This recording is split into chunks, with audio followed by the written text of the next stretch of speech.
Hello, everyone. Welcome back to season 2, episode 2 of Grown Ups the podcast. Hi, Ellie. Hello, everybody. Hi, Maggie.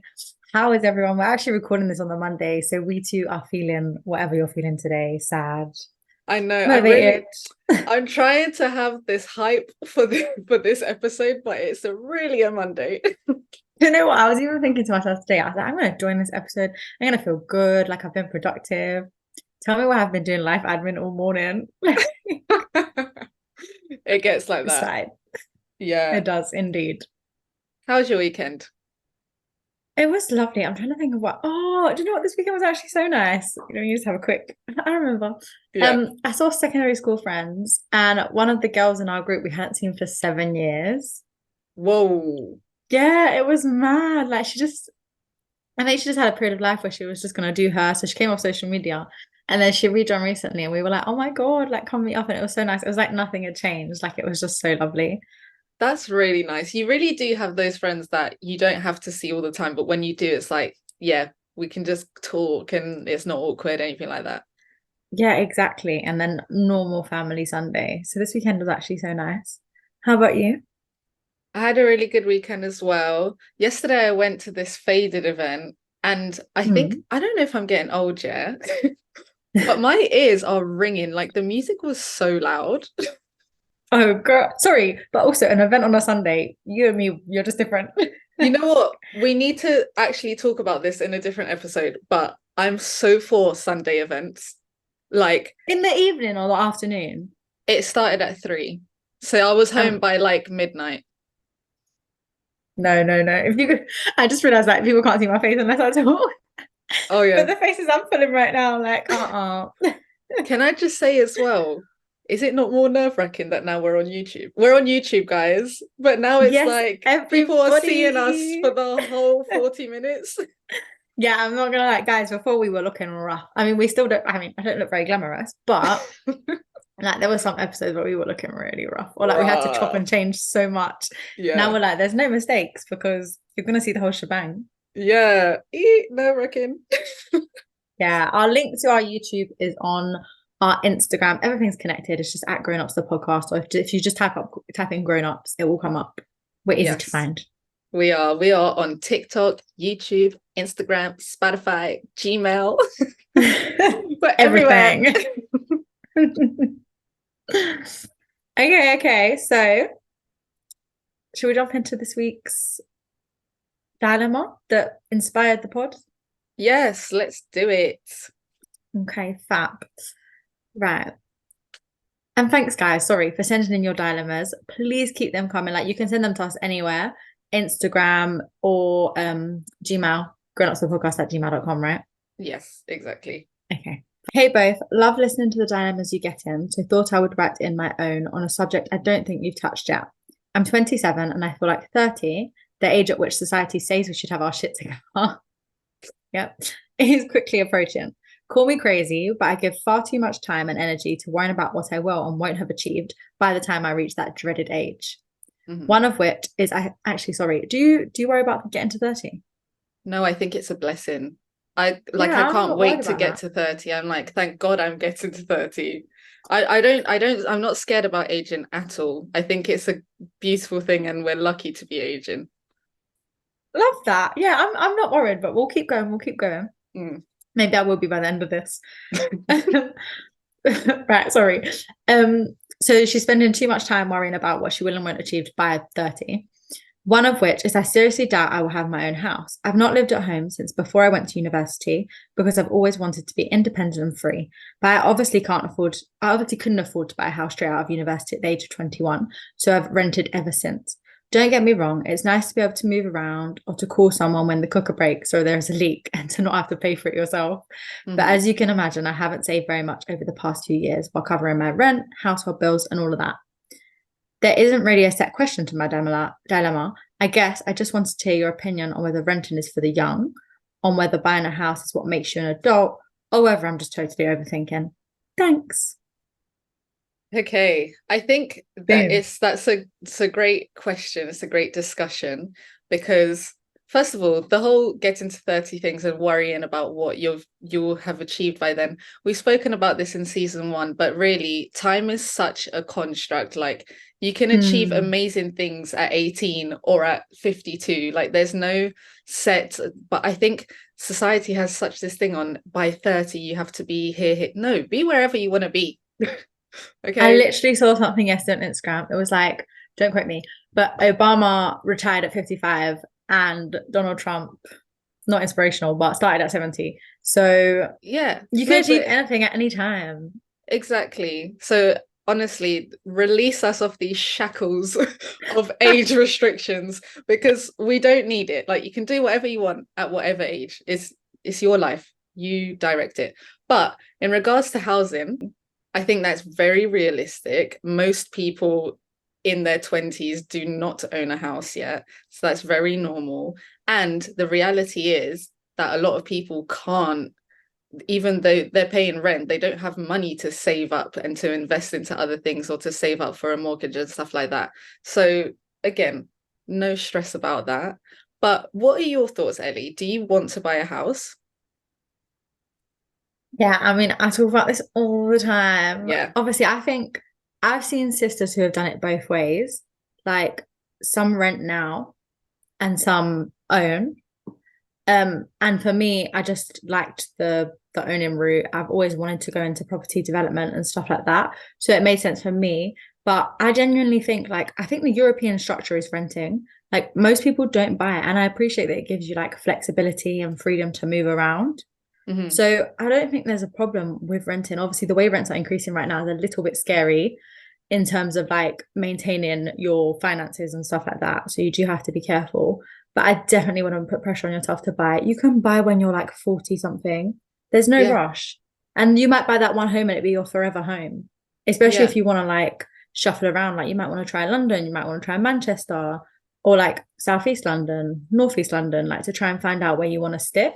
Yeah. And there's a lot that goes into buying a house. And once you've bought that house, like let's say you get a 5-year fixed mortgage, you're stuck in that house for 5 years, by the way, unless you want to pay to come out. So maybe Yeah. you don't want that. That's more shackles, isn't it? So More shackles.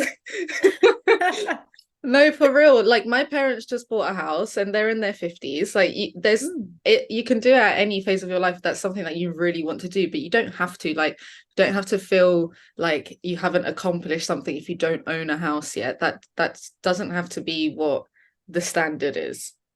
Yeah, it's not a massive thing is at the moment as well at work. Like, obviously I work in the property sector, and like retirement homes, like rented retirement homes with amenities like you've never seen before, like weekly events, cinema rooms, this and that, like hair salons. It's the new thing. Like, I do not think buying a house or like owning your own home makes you an adult. Like, if there's something you aspire to do, amazing. If it's not, you don't need to. There's rental products for people of all ages, and you can have the most glamorous life in these places. Like, build to rent at the moment is amazing. I completely agree. I've actually seen these retirement villages. I saw them. They're really common in Florida. And literally, as you said, there's events, there's gyms, there's saunas, there's people that are looking after you. Like, you can get so many, and that's all renting. You can get such a variety of services at these kind of places that it really, yeah, there's so many options out there. It doesn't have to be that you own a home and that's the be all end all. Yeah, I think renting as well is massive for community. Like, if you're like Maggie and you like a good social life, then fantastic. Please don't feel like you've not achieved something because you're not buying a house next year. Like, it's not that deep at all. No, not at all. But this did make us ask our Instagram followers. We put a little poll up. So we asked, do you aspire to own your own home? So the options were most definitely and no, don't want to be tied down. What do you think people said? Do you know what? I went to a talk recently, yeah, and it was a build to rent talk, like about renting. And they were like, this younger generation, they don't want to own their own homes. They all want to rent. So I'm gonna go with that Oh, because these are really? professional people, but let's see.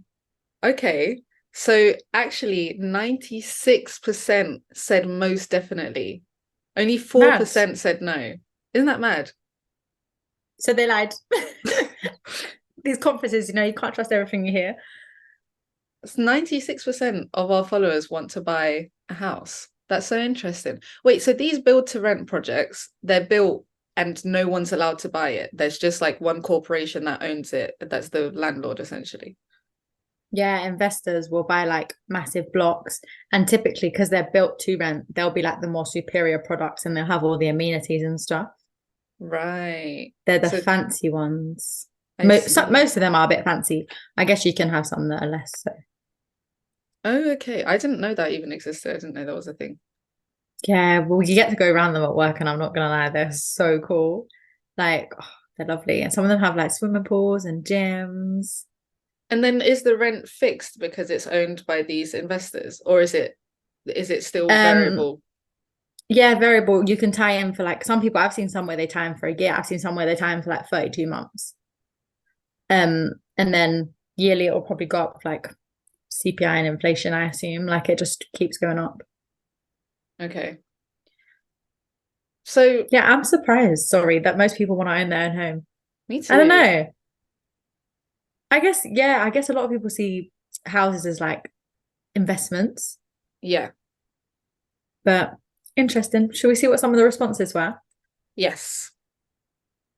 So we asked why people think like this. So one of the responses, if I do have kids, I want to give them the security I never had. So I guess if you're That's really like, cute. yeah, if to be honest, I do get this because I like growing up where I lived in Brazil and I've lived here, and in Brazil we lived in two different states. I moved around a lot when I was younger, and then in the UK moved around a lot as well. Mhm. Um, personally, I didn't mind it. I thought it was fine, but I can see how like you'd want to provide somewhere secure that's just one place for your child and they can keep coming back to, and that's their home, that's their one place. Yeah, I had the opposite. So my parents have lived in the same house like the whole entirety of my life. Hmm. My whole entire life. Lord, it's Monday. Yeah. And I moved out for uni and like for a year with one of my sisters. But I kind of think that's inspired me more to try new places and see where suits me best. But do you Um, like coming back home and there's that one place that you grew up in? Like, does it feel really homely? Do you like that or do you not notice it? this is so ill, but home for me is where the people are. Oh, Like if my parents sold this house, I wouldn't cry. If they, I'd want them to move to the beach. I'm like, Mom, Dad, can you please like buy a house in Cornwall so I can come stay there instead? no, Um, literally. but one of my sisters actually said the other day, she was like, God forbid, but obviously after my parents have passed on, she was like, we can't sell this house, guys. We have to keep it. She was like, we all grew up here. Our kids have grown up here. She was like, this Mad. house is like hereditary. Like it's imprinted in our lives. I was like, Yeah. Do you know what? It's so true. Like home really is where the people are because as Mm. I said, I feel like I'm going to talk about this 70 times on this particular episode, but my parents moved out. They moved to Devon last year. And literally when I go there, I feel completely at home. Like I even when I'm saying, oh, I'm going to Devon this weekend, I'm like, I'm going home this weekend. I've never lived there. Mhm. It's not technically my home, but it is home. Like it does feel like home. So I do feel like you can still get that feeling without having to own a home. But I understand why someone would want that. Yeah, I love that. Oh my God, honestly. Like my parents don't watch this, but I'm gonna go downstairs and tell them today, like, Mom, do you want to move to the beach? Tie in to have like a holiday type home vibe. Yeah, exactly. I love it. I love it. Right, Someone what said, else have we got? I want to paint the walls. That's why they want to own a home. That's a serious renter right there. That That is, yeah, that's one techie thing with like not owning the home is how much you can put your own stamp on it, I guess. yes, that's very true. But I do think that you can, there's a lot you can do to make it your own. But I guess if you're someone that really wants blue walls or whatever, you can't do that. So the freedom to be able to decorate as you please, that does make sense. Yeah, agreed. And actually, now that I think about it, as rents are rising, I feel like you want that security to Mm, know, like, if you've decorated this home really beautifully, to know that you can stay here for at least a good 2, 3 years or whatever. But yeah. actually, maybe when your lease comes up, you might even not be able to afford then to live there next year. Yeah, that's so true. That's literally what's happening to one of my friends at the moment. They're having to move because the rent's been increased so much that when their lease is ending, they're like, well, I'm not going to come back because it's actually ridiculous. Yeah, it's mental at the moment. Mental. I've got a longer one. Yeah. I got a longer one here.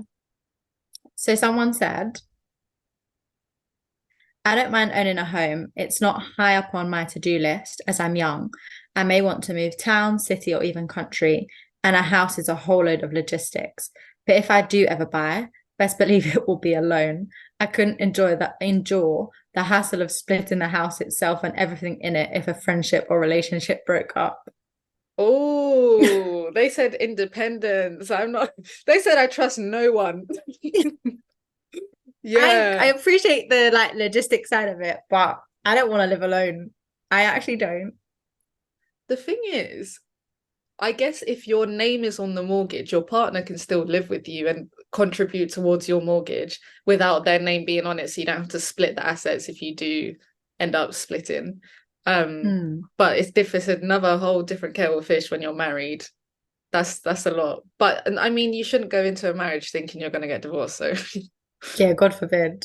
But imagine like I bought the sofa. Yeah, but I bought the fridge. Like, do you know yeah, how long that is? literally. No, it will get to petty things like, but the kettle is mine. Like, take the kettle. And then you're in your next property and you've got like a white kettle, a black toaster, some blue Yeah, sofa. exactly. Yeah, man. That's No, all long. I hear you. I hear you. it is. Someone said you can do whatever you want to do because you own the building you live in and it's an investment. So again, yeah, you've got that. It is a really good investment because historically houses have always increased in price as opposed to decreased. So it is a good investment. Yeah, I agree. But I think also like for those people, if there are people, just like the person who wrote in, like if you're sitting there worrying about, oh my God, can I afford a house? Or like, am I ready to buy a house? Just think it is a good investment, but at the same time, if that dishwasher does break, you're fixing that. If the roof is finished, you're fixing that. And they're all very expensive. Guys, listen, I need to get my toilet Maggie fixed. knows. Why are they quoting me £380 to fix the toilet bowl? Like, it's a joke. I was telling my friend about it, so she was like, Maggie, get up the YouTube, I'm coming over, we'll do it together. I said, I don't want to. I don't want to do it. Like, But I my Megs don't. is in the house. No, I don't want to. Like, it's actually time consuming. I want to pay someone to do it and to do it properly, but these things are so expensive, it's ridiculous. Yeah, it's absolutely, I'm not gonna lie, yeah. I did not meet Billy when he was in the trades, but now he is, mate.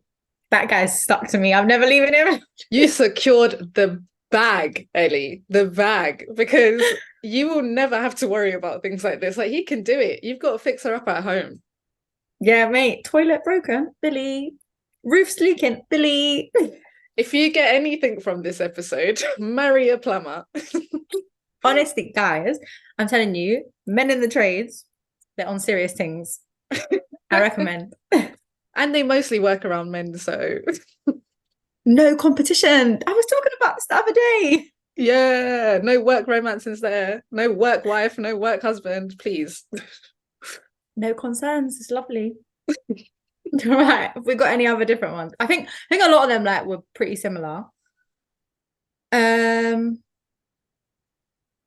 someone said, I don't want to settle in one place, which yeah, basically that's what we touched on. Imagine if like you want to move abroad. We spoke about that last episode. Or Mm, something like that. Like it's nice to have the freedom and the flexibility to do so without thinking, oh my God, I need to sell my house. Especially the way the market is right now. Like house prices realistically are dropping in most places. yeah, Interest rates are rising. Like there's definitely not as much demand as there was before.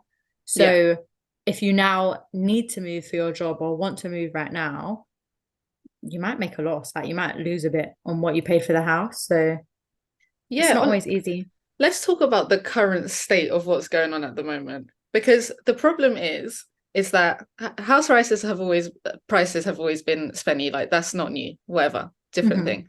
But because of the Bank of England base rate, that has increased, which means there's higher interest rates.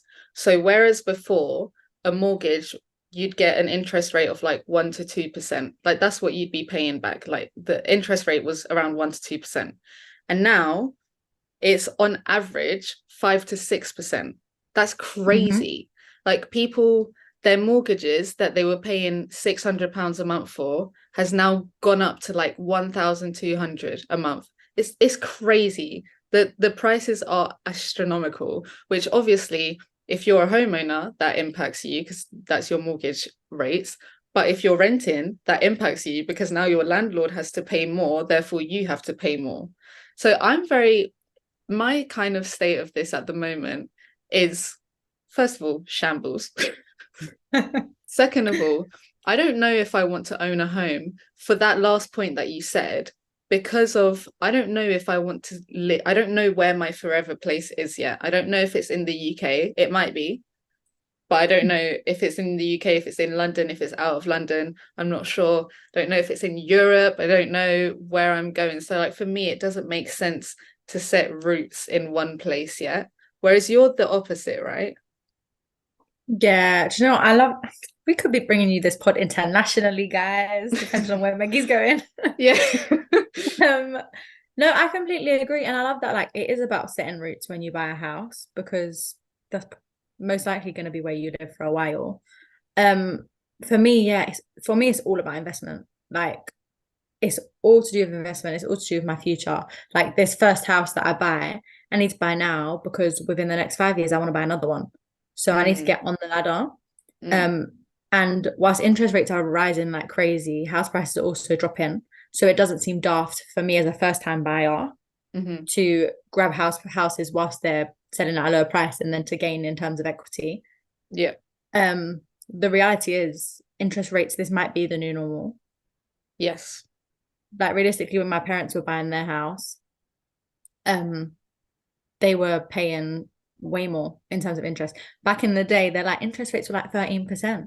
1 to 2% was unheard of. Right. So who knows what's gonna happen? But yeah, for me, this is a stepping stone. I don't want to say like I'd absolutely love to try new places, move abroad or whatever. Um, but yeah, I wouldn't sell the houses. In the end, the idea is to rent them out or to sell and make a profit, but still keep like a portfolio. Yeah. So I think it all depends. This is when I was looking up before this episode on why people choose to buy or rent, and the people were saying that if you're not someone who wants to buy a house, which I think that might be me at the moment, I don't know, my mind will change. Um, but so the deposit that people are saving up to put for a house deposit, and that's your equity, that's what your that's the piece of asset that you're going to own and your investment, instead of so still save up for something like a deposit, but with your savings invest into something else. So it doesn't have to be a house, it can be in other things. But I think it's easier to understand the concept of investing into a house because it's quite common. Whereas when it comes to investing in other things, people are like, well, what other things and how do I invest? And it feels like you need to know more almost. But there are a lot of things out there that can help you with that. So if it's the idea of owning something or growing your money, there's more than one way to do it. Doesn't have to be through a house. So you know what? That's 110% true. Because realistically, I could put my money in stocks and shares, but I have no bloody clue what's going on. Yeah, I exactly. wouldn't know where to start. Whereas Yeah, houses, my parents own homes, some of my sisters own homes. I know exactly what happens to their, well, I know exactly what can happen, and the risks that you're taking. And also I work in property. So yeah, literally I hear every week about what's going on in the property market, house prices and stuff like that. So for me, it feels a lot safer. But yeah, realistically, they're actually probably pretty risky. Like yeah. they're risky assets. Um, so yeah, get clued up in whatever you want to invest in. It really doesn't have to be the housing market. And it doesn't have to be anything. You don't have to invest in anything if you don't want to. That's not Tell everyone's bag. 'em. I mean, do you know what I mean? Guys, I have to share this story of when my parents bought a house. This is the last time I'm going to mention it. But It was such a nightmare because it was right when, so this was last year. I don't know if you'll remember when the interest rates were changing. So they were literally in that period of time where everything was changing. And This was after the mini budget, innit? That absolute yes, blew the UK apart. yes, exactly. So when you get accepted for a mortgage, you have a certain amount of time before you're allowed, you sign the papers that you have the keys, that your keys get handed over to you. If the keys aren't and because my parents did it through Help to Buy ISA, RIP, because that doesn't exist anymore.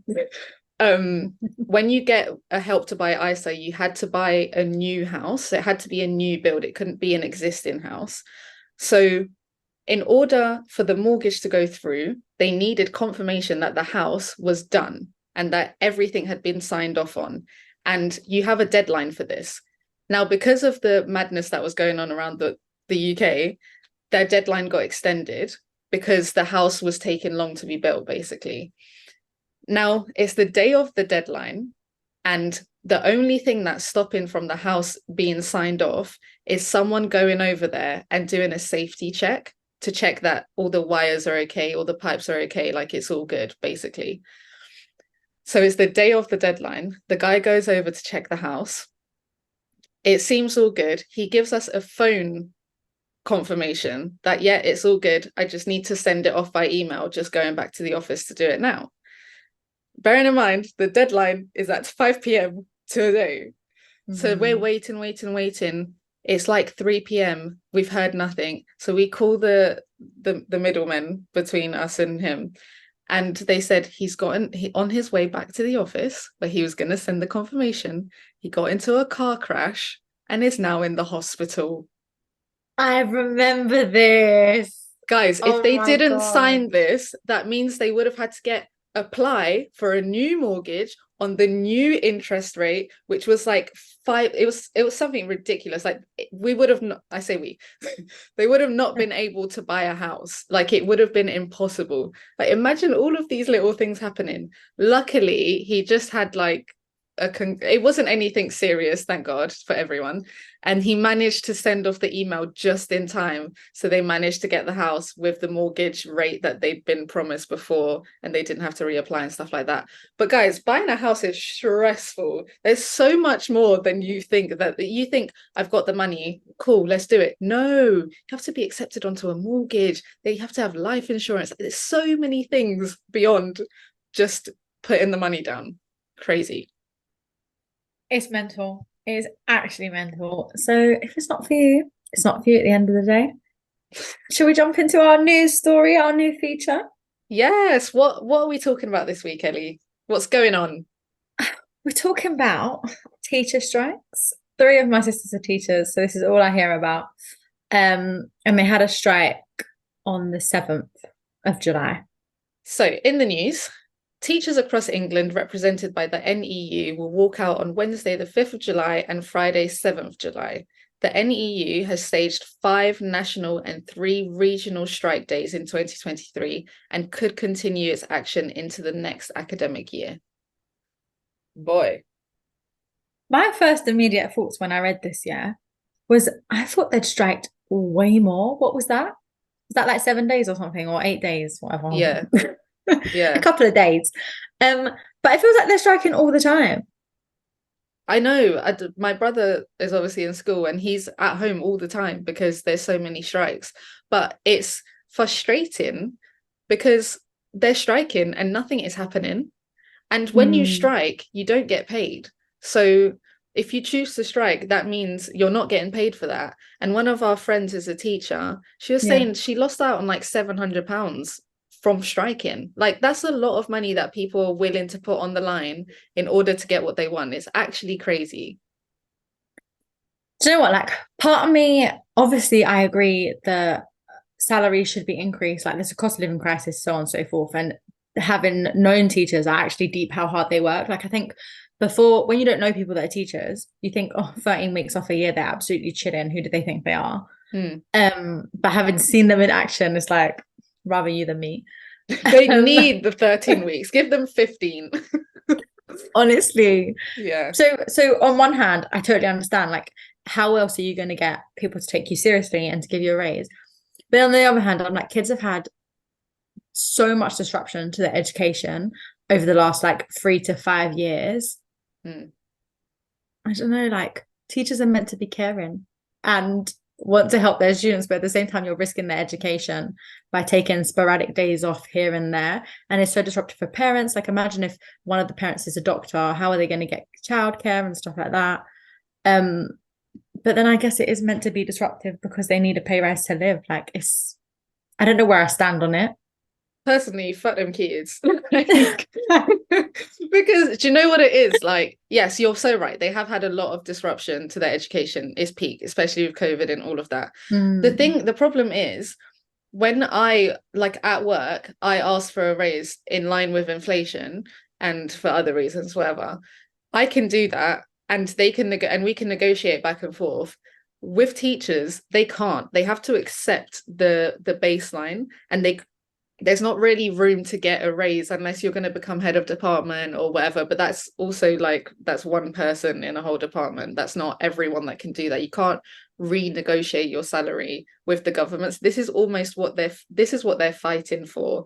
And it's not only their pay, but it's also in with the children in mind, because the problem at the moment is schools are getting funds cut. So there's a lot of classes that can't happen anymore because there's just not enough funding to do it, especially in the arts and the creative side of things as well. So there's a lot, actually, they're fighting for resources for kids so that they can have a better education in the long run. Listen, this government don't listen unless you do something radical. And it's a shame that this is, at the end of the day, someone is suffering. It is the kids. And I remember even at uni when our lecturers would strike, it's like, this is my final year. Stop striking because I need the lessons, like, please. But at the same time, it's really difficult. It's such a fine line. And I see the struggle, and I really hope that the government start listening and do something about it so they can stop striking and go back to school and teach the kids. Yeah, it's all techie. All techie, but we'll see what happens with that. I do agree with what you're saying. Like, we can be like, give me a pay rise or we're jumping ship. Yeah, Whereas exactly. Where are you jumping ship to? it's The same job, the same price, the same wage. Like, yeah, it's actually pretty hard. I agree. But good luck to them. good luck, teachers. We're thinking of you. Rather you than me. And on that note, let's go to something more lighthearted. Our final feature of the pod is our Glassdoor review. Let's see how good this week's one is. So Glassdoor typically have like pros and cons. So I feel like this is a big company, this one. It was high pay, well-recognized company, but that's it for the pros. Cons. They said bonuses. The only good thing about it is the fact that you know who this company is. And the pay was It's the right. name on your CV. Yeah. That's it. Cons. Bonus is next to nothing. If you did the job well, you got a certificate saying something like employee of the quarter and £100 check. Pathetic, I would say. I'll take the £100. Excuse me. Yeah, to be fair, but £100, yeah, it's better than nothing. Like, you're being rewarded, isn't it? Do you know what? At work, what kind of incentives do you get? Because you're not impressed by that £100, but I really am. I was just about to say, so we have like a thing I think it's every quarter as well, and you put names forward. And I got like, you get recognized or you get like an award. I got recognized, and there was an array of options to pick from. Like, I could have picked a headset. I picked a plant because I'm cute. But there was like plants, there was like wine, there was loads of different stuff. But if you got an award, one of my colleagues got an Apple Watch. Wow. Oh my Yeah, my god. firm are pretty good, I think, in terms of recognizing your value. That is really good. We like, unfortunately, because I work for an NGO, we just don't have money to do things like that. So like we don't do that. But that's really cool. I think it's so good to have incentives. Yeah, it's mad. I was like, when he I actually got my Apple Watch because I was inspired by him. But yeah, when he said, I was like, damn, that's lit. That's lit. Yeah, it's really good. But it gets worse. So expect to work 60 plus hours per week, including weekends. So if you have a family, I would recommend to either find another job or to ask your parents/friends to look out for your husband or wife to make sure they're not cheating on you. Here is a funny term getting passed around in X company. When you work for X company, if you are single, expect to continue to be single. If you are married, expect a divorce. Damn. Boom. They said the only good thing about this company is the pay, and that's it. Yeah, boy. It's a hard life. I definitely would recommend reading Glassdoor reviews before going into any job. Sometimes they have interview questions and stuff as well. Yeah. But working overtime for free, not my portion, unless you're rewarded in other ways with like a really supportive team days out. Yeah. Like you're given the time back in other ways. Yeah. Which is how I work right now. Like I'm happy to work overtime because I get gifted other stuff in other ways. Yeah, I feel like also sometimes if you know you're working overtime, because you're going to deliver on this project, if you deliver on this project, then they're going to consider you for manager or whatever it is. Mm-hmm. So I guess at some points it could be beneficial, but I find it hilarious that people actually leave reviews like this. Like, how can you actually say things like this about the company you work for? Wow, people are brave. Yeah, I must admit, I've only worked in like other little retail jobs, but I've never left a review. Once I left a review, I think I told you, I can't remember if I told you. So I got a job at like a shoe shop in retail, and someone I knew helped me get the job. I worked there for no more than 2 weeks. And if the shoes weren't like, and I'm OCD by the way, so this is just extra. If the shoes weren't perfectly lined up and put back in like all the right places before you left, they wouldn't let you leave. They'd be like, your section's not done. Sorry, someone is coming on after me to clean that section. Relax. Nah. So when I left a bad review thinking that it would go to like HR or the head of the company. It went to the manager. Friend of mine, someone who still worked there and got me the job. No, that's embarrassing. Yeah, awkward. Yeah, retail is so annoying with things like that. Like I remember I had to, and I will call them out, Sports Direct, because they really paid minimum of minimum wage. And I remember I had to fold like the sleeves of tops a certain direction. I'm like, allow it. Like if I could have left a review, I absolutely would have. But I don't know if I would do that today. Don't know. I feel like that's what your exit interviews are for, to give that feedback. But then I guess you want the people to know. It's difficult. Yeah, and I think if I was treated terribly and I wasn't being bitter, but I almost wanted to inform people this is reality, be careful, then I would. Yeah. But otherwise, yeah, stay in your interview, exit interview and hope for the best. You're done with that place. Agreed. And on that note, we're done with this week's pod. We absolutely are. Thank you so much for listening. We are here every Monday at 6 a.m. DM us on grownupsthepodcast on Instagram. Or email us at grownupsthepodcast@gmail.com. Bye. Bye, everybody.